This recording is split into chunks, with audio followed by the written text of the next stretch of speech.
MLC चुनाव को लेकर बिहार में जिस तरीके से गहमा गहमी है, खेला होने की भी चर्चा चल रही है, क्योंकि 21 विधायकों का समर्थन चाहिए होगा। लेकिन इस बीच आरजेडी ने कैंडिडेट के नामों की घोषणा कर दी है। 5 सीटों पर आरजेडी जो है वो एमएलसी के चुनाव में कैंडिडेट उतारेगी, और जिसमें एक महागठबंधन में शामिल घटक दल माले की ओर से है। देखिए तो 5 कैंडिडेट कौन है इसके बारे में आपको बताते हैं। राबड़ी देवी, जिसका नाम पहले ही हमने आपको बता दिया, राबड़ी देवी का नाम फाइनल अब हो चुका है, मुहर लग गया है इस पर।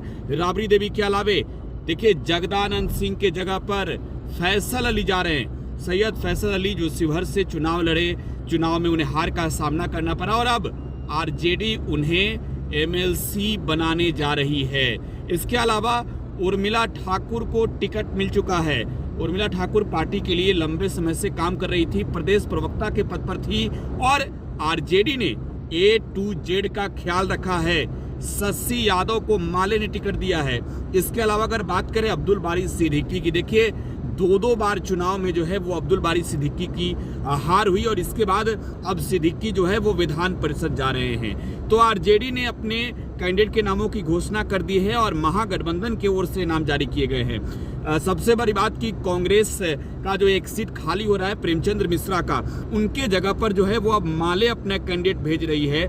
तो सबसे अब आगे जो है वो देखना होगा कि आखिरकार जो बीजेपी की रणनीति है वो रणनीति क्या होती है। हालांकि भाजपा ने भी अपने कैंडिडेट के नामों की घोषणा कर दी है, और 11 तारीख तक जो है वो अंतिम तिथि है नामांकन की।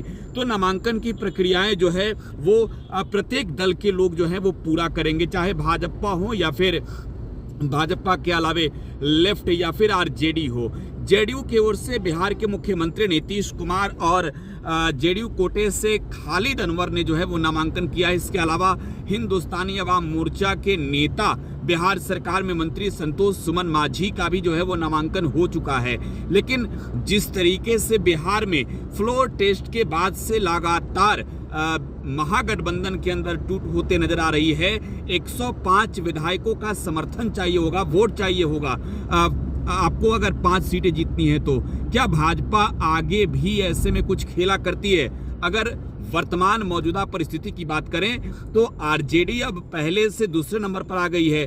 आरजेडी के सामने एक बड़ी चुनौती है कि कैसे आखिरकार अपने विधायकों को एकजुट रखा जाए। हालांकि आप देश के अलग अलग राज्यों में हुए राज्यसभा के चुनाव में भी, या फिर उत्तर प्रदेश और हिमाचल प्रदेश की बात कर लें, तो जिस तरीके से भाजपा ने एक बड़ी रणनीति के तहत अपने विपक्ष को जो है वो शिकस्त दी है, तो कहीं ना कहीं बिहार में इसको लेकर एक बड़ी रणनीति लालू प्रसाद की भी होगी, तेजस्वी यादव की भी होगी, क्योंकि 105 विधायकों का समर्थन चाहिए होगा।